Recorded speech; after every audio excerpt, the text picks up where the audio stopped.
The judicial branch of the U.S. federal government is one of the three branches. You have the legislative, which is Congress, you have the executive branch, which is the president, and then you have the judicial branch, which is our system of courts.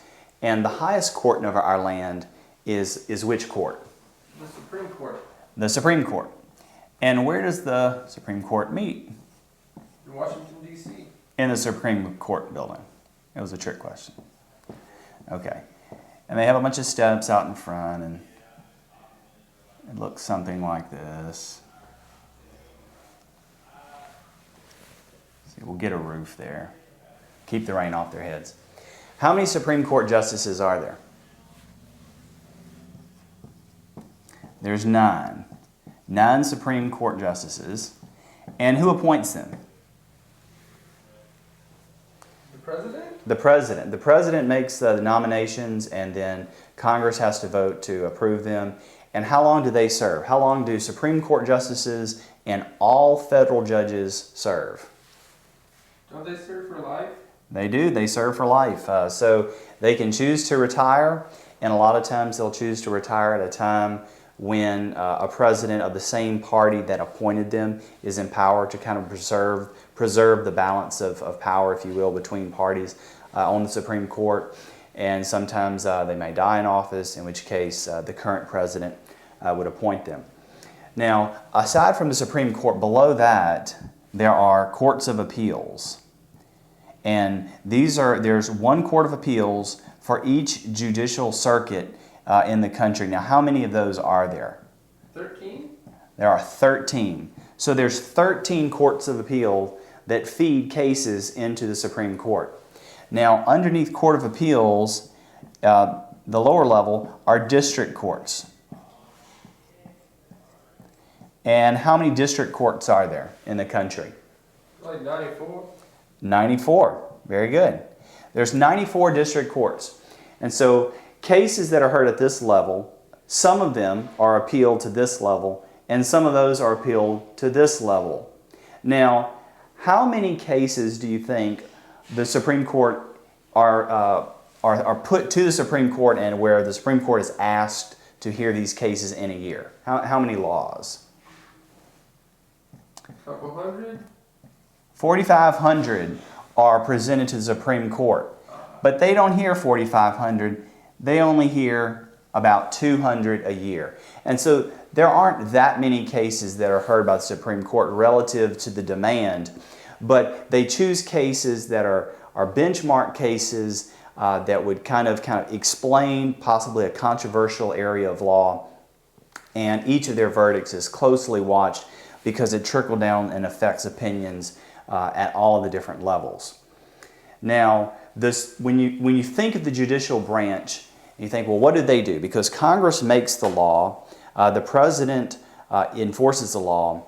What the judiciary does is they explain the laws, okay, or they interpret the laws. And the way they do that is they make judgments. And so Congress will make a law, and it'll be applied to a certain situation. But you may have lawyers or businesses or two people on different sides that think that this law should be interpreted a different way. Well, who's to decide? If you have a law that says something should be done, but it doesn't quite define how it should be done, or who should do it, or how much they should do it, or when they've done it enough, who makes that decision? So what happens is a lawsuit gets filed between two parties, and it's taken before a district court judge. And they hear out the matter, and they decide through their understanding, their interpretation of the Constitution, through looking at other laws that have already been passed and judgments that have been rendered, and they make a decision on how the law that Congress passed should be interpreted. And that settles things. Now, one of the things they can do, one of the early powers that is very important that the U.S. Supreme Court kind of took upon itself, it's not spelled out explicitly in the Constitution, is the power of judicial review. Okay? And this is a very important concept and one of the most important terms that you should remember when it comes to the judiciary and the Judicial Branch. Judicial review is the power of the courts to determine if a law is unconstitutional. So if Congress can pass a law, but the Supreme Court in particular can look at that law and say, this law violates the U.S. Constitution. And the U.S. Constitution is the highest law of the land. And so when you have two laws in conflict, which one prevails? The Constitution prevails.